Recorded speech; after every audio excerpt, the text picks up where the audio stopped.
वहाँ पे एरो बना था कि यहाँ से एक जंगली रास्ता है जो बीच में से शॉर्टकट मिल जाएगा, तो उसने सोचा कि यहीं से चले जाते हैं। दी उसे ना ऐसा लगने लगा, जैसे आंखें बंद करके बैठ गया और उसे ना ऐसा लगने लग गया कि कुछ आसपास उसके है।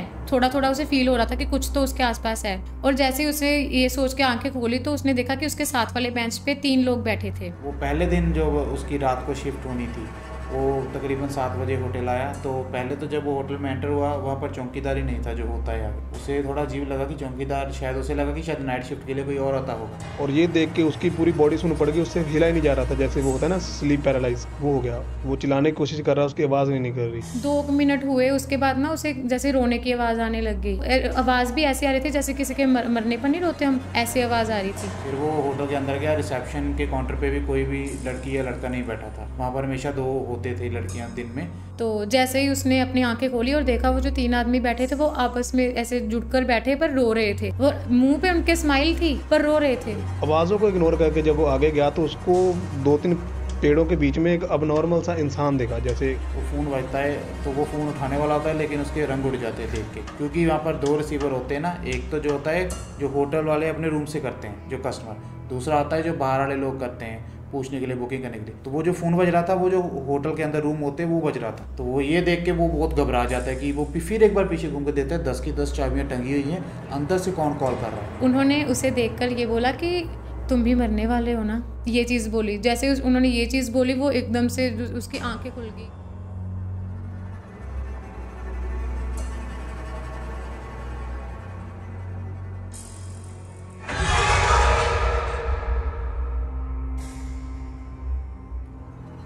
हे everyone, welcome to our podcast channel. उम्मीद करता हूँ सब लोग बढ़िया होंगे। हम लोग वापस आ चुके हैं एक नए पॉडकास्ट के साथ, और काफ़ी टाइम के बाद हम अपनी भूतकास्ट वाली सीरीज़ को आज कंटिन्यू कर रहे हैं। और अभी हम 18वें एपिसोड में हैं पॉडकास्ट के। तो आज हम 18वां भूतकास्ट का एपिसोड शेयर करने जा रहे हैं सभी के साथ, जिसमें हम 3 भूतिया स्टोरी शेयर करेंगे। एंड इस एपिसोड में मेरे साथ है ईशा एंड सौरभ। तो तीनों एक एक खौफनाक स्टोरी लेकर आए हैं। सो इस बार शुरुआत करते हैं सौरभ से। मैं जिस चीज़ की बात करने वाला हूँ, इस चीज़ को किसी एक आदमी ने नहीं, इंडिया के बहुत से लोगों ने एक्सपीरियंस किया है। इतना है कि ये अपने इंडिया की एक फेमस अर्बन लेजेंड है। फेमस तो ये चीज़ पहले थी और हाल फिलहाल में ये चीज़ और फेमस होगी जब से इसको बॉलीवुड वाले अपनी फिल्मों में दिखाने लगे। आज से कुछ साल पहले इसको तीसमार खान में दिखाया गया था, थोड़ा फनी वे में। लेकिन अब जो इसको सीरियस दिखाया गया है स्त्री 2 मूवी में। मैं बात कर रहा हूँ सिरकटा की। ऐसे इसकी बहुत सारी स्टोरीज़ हैं पूरे इंडिया में, पर मैं आपको बताऊँगा एक बेंगलौर की स्टोरी। बेंगलौर में एक था रोहन नाम का लड़का था, जो अपने गाँव, उसके जब गाँव में रहता था, बेंगलौर का एक छोटा-सा गाँव था, जंगली एरिया था थोड़ा वो। तो वो गाँव में रहता था, उसके माँ-बाप के गुज़र जाने के बाद वो बड़े शहर में शिफ्ट हो गया अपने मामा के पास। तो वो पीछे रह गई उसकी एक दादी बस। वो दादी गाँव वाले घर में रहती थी, वो जैसे बुजुर्ग होते हैं कि गाँव वाला घर नहीं छोड़ते, वो अपना घर नहीं छोड़ते, पुश्तैनी घर। तो वो वहाँ रहने लगी। लेकिन जब वो बड़ा हुआ कुछ साल बाद, तो दादी की जैसे तबीयत खराब हुई, तो उसने सोचा कि दादी को मैं अपने साथ ही ले आता हूँ। उसने मना लिया दादी को। तो वो निकल गया अपने गाँव के लिए, अपनी जॉब से छुट्टी लेके निकल गया गाँव के लिए। तो जाते देखो बारिश हो रही थी थोड़ी, तो जो रास्ता था थोड़ा खराब था, कीचड़ वाला रास्ता था। तो गाड़ी आगे नहीं जा रही थी, तो उसने सोचा कि यहाँ से मैं पैदल चले जाता हूँ, क्योंकि गाँव पास ही आ गया था। उसने देखा कि जो मेन रोड था वो थोड़ा ज़्यादा लंबा था कंपेयर टू एक जंगली रास्ता जा रहा था। वहाँ पे एरो बना था कि यहाँ से एक जंगली रास्ता है जो बीच में से शॉर्टकट मिल जाएगा। तो उसने सोचा कि यहीं से चले जाते हैं। तो जवान तो वो था ही, जवान लोग जैसे डरते नहीं हैं। तो वो जंगल में से निकल गया। थोड़ा आगे जाके उसको क्या हुआ कि उसको कुछ आवाज़ें सुनाई देने लगी। आवाज़ों को इग्नोर करके जब वो आगे गया तो उसको 2-3 पेड़ों के बीच में एक अबनॉर्मल सा इंसान देखा। जैसे आम इंसानों से ज़्यादा लंबा था, अंधेरे में कुछ साफ दिख नहीं रहा था। उसको लगा कि उसका वहम होगा, तो ऐसे वो आगे चलता रहा। तो वो किसी चीज़ से टकरा कर गिर गया। तो उसने जब मुड़ कर देखा तो वो किसी इंसान का सिर था, वो भी सड़ा गला सिर पूरा, जिसे देखकर वो घबरा गया और घर की तरफ भागा अपने। फाइनली वो अपने घर पहुंच गया। जब उसकी दादी ने दरवाज़ा खोला तो वो देख के तो पहले उसे खुश हुई कि उसने उसको बहुत सालों बाद देखा था। और उसके कपड़े की हालत देखकर वो घबरा गई कि वो पूरे कीचड़ से लथपथ था। तो उसकी दादी ने जब उससे पूछा कि ये कैसे हुआ, तो उसने बताया कि मुझे एक रास्ते में एक कटा हुआ सर दिखा, जिसे देखकर उसकी दादी का रंग पीला पड़ गया। तो उसने उसे बताया कि तुम कौन से रास्ते से आए हो? उसने बताया कि मैं जंगल वाले रास्ते से आया हूँ। तो फिर उसने, उसकी दादी ने बताया कि गाँव के कोई भी लोग वहाँ से आते नहीं हैं, क्योंकि वहाँ पे सर कटा रहता है। जिसे देख सुन के वो भी घबरा गया। तो उसे की क्यूरियोसिटी जागी कि मैं इसके बारे में पता करूँ। उसकी दादी से पूछा कि ये क्या, कौन है ये? उसने बताया कि कुछ बहुत साल पहले इस गांव में एक पहलवान रहता था, लंबा चौड़ा, तो जो उसे बताया ना उसने कि आम इंसान से बड़ा था वो, लंबा चौड़ा पहलवान था। उसको एक लड़की से प्यार हो गया गांव की, जिसको उसने उस लड़की को जाके पूछा शादी के लिए, तो लड़के के घर वालों ने देख लिया, तो उन्होंने उसको मारा पीटा और वहां से भगा दिया। जिसके बाद उसकी मानसिक स्थिति खराब हो गई, वो ऐसे ही गांव में घूमता रहा सर पे लगी। पागलों की तरह। हाँ, सर पे लग गया कैसे भी, जा फिर प्यार में धोखा हो गया एक हिसाब से उसके साथ, तो सरफिरा हो गया। तो एक दिन उसके दिमाग में पता नहीं क्या आया, उसने चाकू उठाया और उस लड़की को मार दिया जाकर, जिससे वो प्यार करता था। ये ऐसा करते हुए उसको लड़की घर वालों ने देख लिया, तो वो पूरा गुस्से में उन्होंने उसको पकड़ा और जंगल में जाकर उसका सर काट दिया और उसकी बॉडी को वहीं छोड़ दिया। मतलब जैसे लोगों की ये मानता थी कि उसकी कोई विधि नहीं हुई, इसलिए वो सर कटा राक्षस बन गया। तो ऐसे ही जैसे रोहन ने ये कहानी सुनी, तो वो शहरी लड़का है, उसने बोला कि ये ऐसी ही कहानी है, कोई सच्ची कहानी नहीं है, ऐसे गांव के लोगों ने बनाई है क्योंकि जंगल की तरफ कोई ना जाए, इसलिए डराने के लिए। जब वो रात को सो गया तो कुछ घंटे बाद उसको आवाजें आई, वही वाली जैसे जंगल में आ रही थी। तो उसको लगा कि शायद उसकी दादी उसको बुला रही है, तो उसने जाकर देखा अपनी दादी के कमरे में, तो दादी तो आराम से सो रही थी। तो वो वापस आ गया अपने कमरे में, सो गया। जैसे ही सोया, उसकी एकदम से फिर से नींद खुली, उसकी आंख खुली तो वो उसी जंगल में था और उसके पीछे वो सर कटा खड़ा था। उसने अपना सर अपने हाथ में पकड़ा हुआ था और उसको बोल रहा था रोहन को कि मेरी मदद कर दो, ये सर मेरे शरीर के साथ जोड़ दो। ये देख के वो पूरा डर गया और उसकी आंख फिर से खुली तो वो अपने बिस्तर पे ही था। वो एक सपना था। यही नहीं, इसके बाद जो उसको आंखें खुली तो वो सर कटा उसके यहाँ पर था, जैसे स्त्री मूवी में दिखाया है ना, वो स्त्री के यहाँ पे होता है एकदम अकेला, बस सर ही वो उसके यहाँ पे था। तो जब उसके वो सर यहाँ पे था तो वो सर जोर जोर से चिल्लाने लगा और ये देख के उसकी पूरी बॉडी सुन्न पड़ गई, उससे हिला ही नहीं जा रहा था, जैसे वो होता है ना स्लीप पैरालाइज, वो हो गया। वो चिल्लाने की कोशिश कर रहा, उसकी आवाज़ नहीं निकल रही। तो जैसे तैसे उसने चिल्लाया तो उसकी दादी को उसकी आवाज़ आई, उसकी दादी उसके पास भाग कर आई, तो वहाँ पे कोई भी नहीं था। वो सपना ही देख रहा था। उसको लगा कि उसका ये वहम होगा क्योंकि दादी ने उसको कहानी सुनाई है, तो उसको ये नॉर्मल लगा। तो उसने अगले दिन जब, वैसे वो पूरा दिन घूमता रहा नॉर्मल जैसे भी है गांव में, ऐसे ही अगले दिन वो फिर से सोया।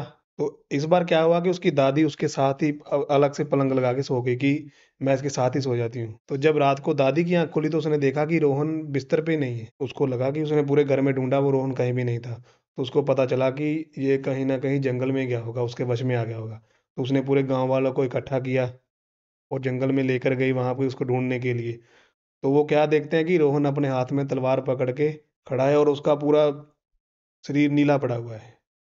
उसने पूरे गांव वालों के सामने जंगल में खड़े ने अपनी गर्दन काट दी तलवार से, अपनी ही गर्दन काट दी रोहन ने। ये देख के गांव वहां पे भगदड़ मच गई, सब भाग गए। उसकी दादी वहीं पे बेहोश हो गई क्योंकि लोगों ने गांव में पहली बार किसी को सरकटे का शिकार होते हुए देखा था। कहानियां तो सबने सुनी थी क्योंकि वो बहुत टाइम से था, पहले जब हुआ होगा किसी, वो अब के लोगों को नहीं पता था।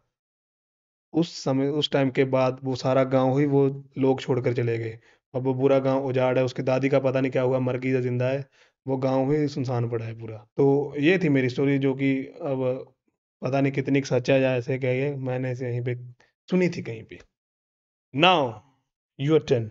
मेरी स्टोरी की स्टार्टिंग होती है मुंबई से, जहाँ का एक लड़का था ऋषभ, जो किसी कंपनी में काम करता था। तो एक दिन जो ऋषभ के बॉस थे उसने उसे कहा कि मैं तुम्हें एक एड्रेस दूंगा, तुमने इस एड्रेस पे जाना है और इनके साथ मीटिंग हमारी फिक्स है और वहाँ जाके तुमने बस डील डन करनी है। तो अगर वो ऐसा करेगा तो उसने कहा कि मैं तुम्हें मंथ के लास्ट में बोनस दूंगा। तो उसने कहा ठीक है। तो वो उसने अपना काम लिया और वो वहाँ से निकल गया। जब वो निकला तो वो उस कंपनी में पहुंचा जहाँ उसने मीटिंग करनी थी। तो जब वहाँ पहुंचा तो वहाँ पर ऑलरेडी बहुत काम चल रहा था, बहुत बिजी थे सब। तो उसने कहा कि अब तो मुझे वेट करना पड़ेगा। तो वो वहाँ बैठ गया और वेट करते करते ना वो अपना मोबाइल यूज़ करने लग गया। मोबाइल यूज़ करते करते उसके कितना टाइम हो गया और उसका मोबाइल डेड हो गया। तो वो थक भी गया, काफ़ी बोर हो रहा था क्योंकि। तो उसके बाद चलो उसकी मीटिंग हुई। तो मीटिंग के बाद जब सारी डील डन होगी वहाँ से निकला, तब 7 बजने वाले थे। और वो वहाँ से निकला तब उसने अपने बॉस को कॉल की कि हाँ ऐसे ऐसे डील डन हो गई है, तो मैं अब अपने घर जा रहा हूँ। तो वो इतना बोल के उसने अपने बॉस को बता के वो वहाँ से निकल गया। जब वो वहाँ से निकल कर रेलवे स्टेशन पर पहुँचा तो तब उसने देखा कि वहाँ पर बहुत तब भीड़ थी वहाँ पर, क्योंकि उस टाइम पर सबका अपने अपने घर जाने का टाइम हो जाता है। तो वो जब उसने देखा, वो जैसे होता नहीं, हौसला टूट जाता है कि यार इतनी भीड़ है, अभी खड़े होके जाना पड़ेगा। उसने सोचा कि चलो इस वाली ट्रेन में रहने देता हूँ, जो नेक्स्ट आएगी उसमें चला जाता हूँ, यहाँ पर थोड़ी देर बैठ के थोड़ा रेस्ट कर लेता हूँ। तो वो वहाँ पर बैठ गया। जब वो वहाँ पर बैठा तो फ़ोन तो उसका डेड था, तो चला तो नहीं सकता था। उस ऐसे बैठे बैठे उसने आंखें बंद कर ली, तो पता नहीं चला वो सो गया। और जब वो सो गया तो जब उसकी आँख खुली तो जब उसने देखा कि रेलवे स्टेशन पे कोई नहीं है, रेलवे स्टेशन बिल्कुल खाली है। और जब उसने देखा कि खाली है, उसने फिर टाइम की तरफ देखा। जब उसने टाइम देखा तो 1:30 बज गए थे रात के। तो जो लास्ट ट्रेन थी वो 1 बजे आनी थी और वो भी अब चली गई थी, वो मिस हो गई। तो जब उसने ये चीज़ देखी तो उसने कहा कि अब तो मुझे भी वेट करनी पड़ेगी, क्योंकि जो अभी फर्स्ट ट्रेन आएगी उसके बाद वो 5 बजे आएगी। उसने कहा कि चलो कोई नहीं, अब करना तो पड़ेगा वेट, है ना। तो वो वहाँ पर बैठ गया कि ठीक है वेट कर लेते हैं। थोड़ी देर के बाद ही उसे ना ऐसा लगने लगा, जैसे आंखें बंद करके बैठ गया और उसे ना ऐसा लगने लग गया कि कुछ आसपास उसके है, कि थोड़ा थोड़ा उसे फील हो रहा था कि कुछ तो उसके आसपास है। और जैसे ही उसे ये सोच के आंखें खोली तो उसने देखा कि उसके साथ वाले बेंच पे 3 लोग बैठे थे, और वो देखने में उसे बहुत अजीब लग रहे थे, जैसे कि थोड़े अब नॉर्मल टाइप लग रहे थे। तो उसने जब वैसे देखा कि चलो उस थोड़ा सा उसे हौसला भी हुआ वैसे कि हाँ मैं स्टेशन पे अकेला नहीं हूँ।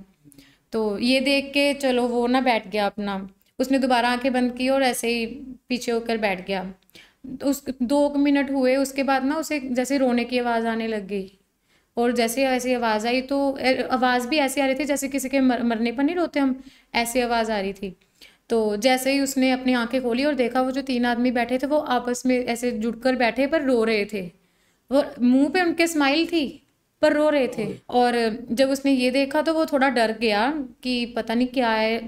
ऑब्वियसली है कि डर जाओगे, है ना। उसने कहा कि चलो ऐसा करता हूँ थोड़ा दूर जाके बैठ जाता हूँ। वहाँ पर साइड पर एक जो पत्थर का था बना हुआ बेंच, तो उसने कहा कि चलो वहाँ बैठ जाता हूँ और वहाँ पर लेटने के लिए भी जगह है। तो वो वहाँ गया और जाकर वहाँ पर लेट गया। वो थोड़ी देर लेटा, थोड़ी की देर बाद ना उसे ऐसे लगा कि जो वो आवाज़ें थी ना उनकी, वो थोड़ी ज़्यादा करीब से आ रही हैं, जैसे कि वो बहुत करीब हो। जब उसने जैसे देखा, थोड़ा सा ऐसे आंख खोली और देखा, वो उसके पैर के पास खड़े थे। तो उसके पैर के पास एकदम से ऐसे उठ गया, और जब वो उठा तो उन्होंने उसे देखकर ये बोला कि तुम भी मरने वाले हो ना, ये चीज़ बोली। जैसे उन्होंने ये चीज़ बोली वो एकदम से उसकी आंखें खुल गई कि ये क्या बोल रहे हैं।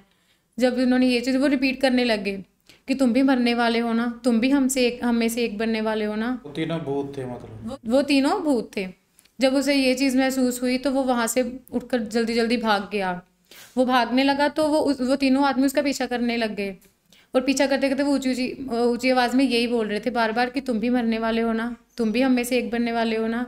वो ये चीज़ बोल रहे थे तो वो बहुत डर गया। टिकट काउंटर की तरफ वो भाग गया जल्दी जल्दी। और जब वो टिकट काउंटर के पास पहुंचा तो उसने देखा कि टिकट काउंटर पर भी कोई नहीं है।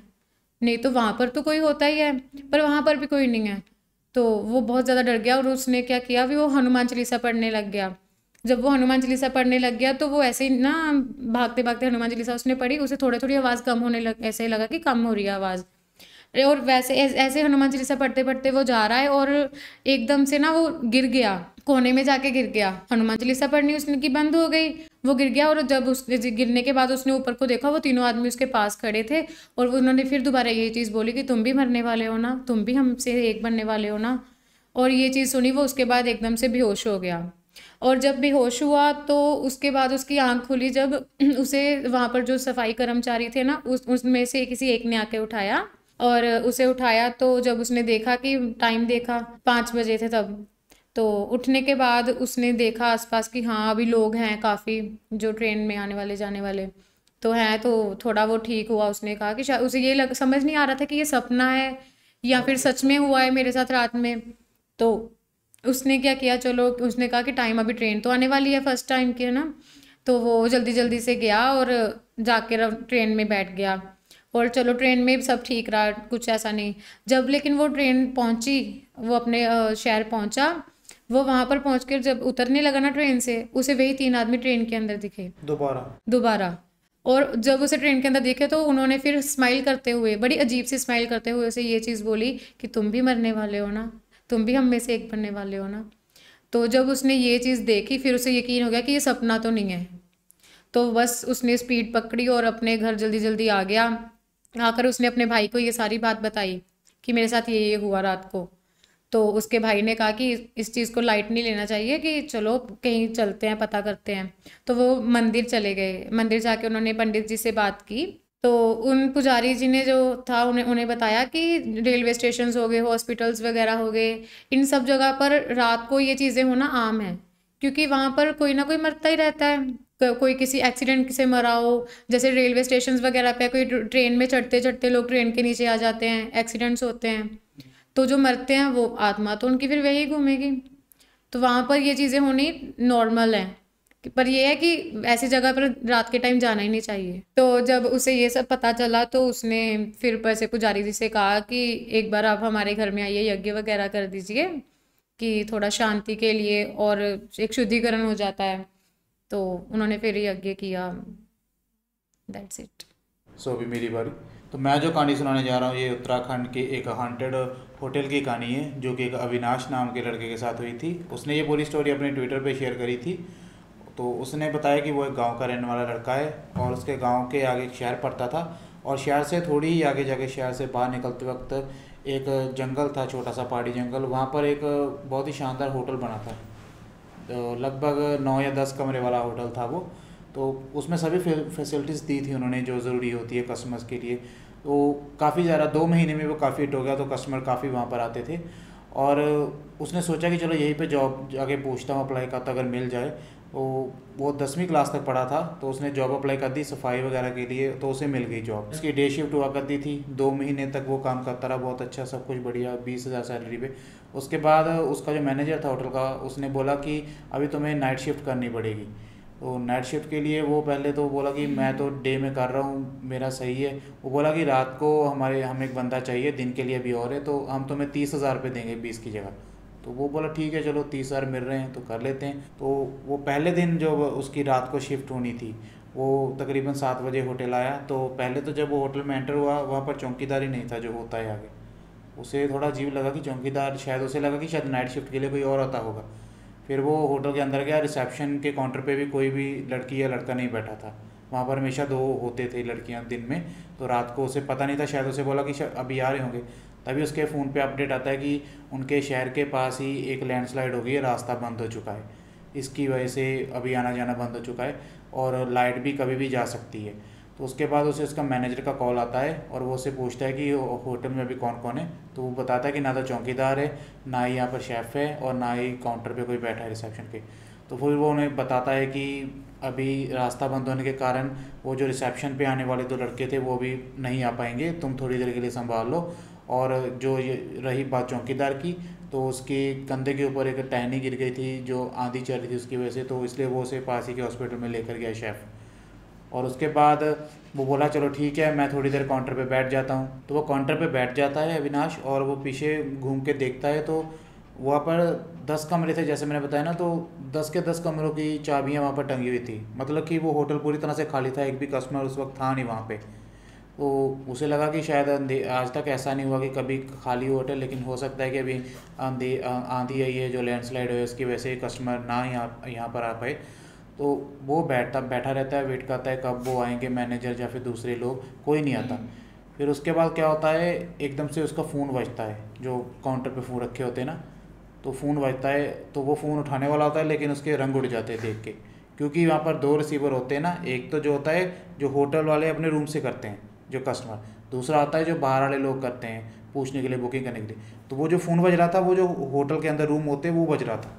तो वो ये देख के वो बहुत घबरा जाता है कि वो फिर एक बार पीछे घूम के देखता है 10 की 10 चाबियाँ टंगी हुई हैं, अंदर से कौन कॉल कर रहा है। तो ये वो कांपते कांपते हाथों से फ़ोन उठाता है और पूछता है हेलो। तो कोई नहीं बोलता थोड़ी देर तक। वो फिर दोबारा पूछता है हेलो, तो किसी के रोने की आवाज़ आती है, अजीब ही तरह से कोई रो रहा हो जैसे। वो घबरा जाता है, वो फटाफट फ़ोन रखता है, काउंटर से बाहर निकलता है। तो वो जैसे अभी होटल में रूम बने होते हैं, लॉबी होती है लंबी सारी, तो वो देखता है लॉबी के एंड में उसे कोई काला साया खड़ा दिखाई देता है, थोड़ा टेढ़ा होकर को बड़ा सा ऐसे खड़ा है, उसी की ओर देख रहा है। वो घबरा जाता है, वो भाग के जाता है दूसरी ओर। तो वहाँ सामने स्विमिंग पूल होता है एक, तो वहाँ पर खड़ा हो जाता है वो। तो उसे वहाँ पर भी वो साया दिखाई देता है। तो वो और ज़्यादा घबरा जाता है और उसे वो रोने की आवाज़ आने लगती है अभी दोबारा, जो फ़ोन पे आ रही थी ना। तो वो स्विमिंग पूल से होता हुआ बाहर की ओर भागने की कोशिश करता है। तो फिर उसे कोने में वो साया बैठा हुआ दिखाई देता है और वो रो रहा है। उसे आवाज़ आती है वही जो फ़ोन पे आ रही थी उसे। तो वो बहुत ज़्यादा घबरा जाता है। तो वो दरवाज़ा खोलने की कोशिश करता है, लेकिन दरवाज़ा लॉक हो चुका था, वो खुलता नहीं। तो वो फिर वापस भागता है काउंटर की ओर और फिर उसके सामने जो एग्जिट डोर होता है वहाँ से भागने की कोशिश करता है। उससे फिर से बहुत आवाज़ तेज़ आने लगती है और ज़्यादा। तो वो जैसे जैसे वो भागने की कोशिश करता है वो आवाज़ तेज़ होती जा रही है। ऊपर से फिर लाइट कभी जाने लगती है, फिर आने लगती है, ऑन ऑफ होने लगती है, वो इस तरह होने लगती है। वो और ज़्यादा घबरा जाता है। तो फिर वो फटाफट फ़ोन की टॉर्च ऑन करता है, उससे देखता है आसपास, उसे कोई नहीं दिखाई देता। तो वो काला साया भी उसे दिखाई नहीं दे रहा था। तो फिर वो अभी दरवाज़ा को पीटता है, किसी तरह दरवाज़ा खुल जाता है। उसके बाद वो जब बाहर निकलता है तो उसे फिर वो स्विमिंग पूल के पास वो काला साया खड़ा हुआ दिखाई देता है। तो वो डर के मारे पूरी तरह से कांपने लगता है और वो बोलता है कि अभी मैं यहाँ नहीं रुकने वाला। वो वहाँ से भाग निकलता है। अगले दिन मैनेजर को कॉल करता है कि मैं जॉब पे नहीं आ रहा। तो मैनेजर पूछता है कि हुआ क्या था, मुझे सच सच बताना। वो उसे सारी डिटेल बताता है कि ऐसा ऐसा मेरे साथ हुआ था। और फिर उसने पूछा कि आपने मुझे 20,000 से 30,000 सैलरी दी, क्या यही रीज़न था? तो उसने बोला कि मुझे खुद भी क्लियर नहीं है, क्योंकि मैं रात को होटल में नहीं ठहरता, रात को वो किसी और की ड्यूटी होती है। और वो जो पहले वाला था वो भी तुम्हारी तरह ऐसे कुछ ऊट पटांग बातें कर रहा था और जॉब छोड़ के चला गया था, इसलिए मैंने सैलरी बढ़ा के तुम्हें दी थी। तो उसने बोला कि आपके वहाँ पर कोई ना कोई साया तो है, तो मैं वो जॉब नहीं कर सकता अभी। तो उसने बोला था कि तुमने कॉन्ट्रैक्ट साइन किया था, वरना तुम्हें 50,000 रुपया फ़ाइन देना पड़ेगा, तुम 6 महीने से पहले जॉब क्विट करते हो, अभी 4 महीने हुए थे। वो बोला मैं 50,000 रुपया भी देने को तैयार हूँ, लेकिन मैं वहाँ पर जॉब नहीं करने वाला। तो फिर मैनेजर को पता चल गया कि अब ये नहीं करेगा। तो वो मैनेजर उसे बोलता है कि ठीक है, एक काम करते हैं, तुम किसी को भी हमारे होटल का नाम मत बताओ, क्या हुआ था ये बिल्कुल मत बताओ यहाँ पे, वरना हमारे होटल की रेपुटेशन ख़राब होगी और बदले में हम तुम्हें कोई भी फ़ाइन नहीं लगाएंगे। वो बोला ठीक है, मैं कभी नाम नहीं लूँगा होटल का। तो अभी उसने जो ट्विटर पे स्टोरी शेयर करी थी, अब पता नहीं वो उत्तराखंड की या किसी और स्टेट की है, तो उसने चेंज करके कुछ बताया, क्योंकि उसने प्रॉमिस किया था मैनेजर को कि वो होटल रिवील नहीं करेगा लोकेशन। अभी पता नहीं कि ये स्टोरी वही की है या कहीं और की है, नॉट श्योर अबाउट दिस, पर उसने ट्विटर पे कुछ ऐसे ही लिखा था। That's it. एनीवे, अभी हमारे भूतकास्ट के पॉडकास्ट में आज के लिए सिर्फ इतना ही। काफ़ी टाइम के बाद हमने भूतकास्ट वाला एपिसोड डाला है, क्योंकि इससे पहले एनिमल क्रुएल्टी की सीरीज़ हम कंप्लीट कर रहे थे, उसमें बहुत हमारा दिमाग ख़राब हुआ, जो मुझे देखना पड़ा उसके लिए।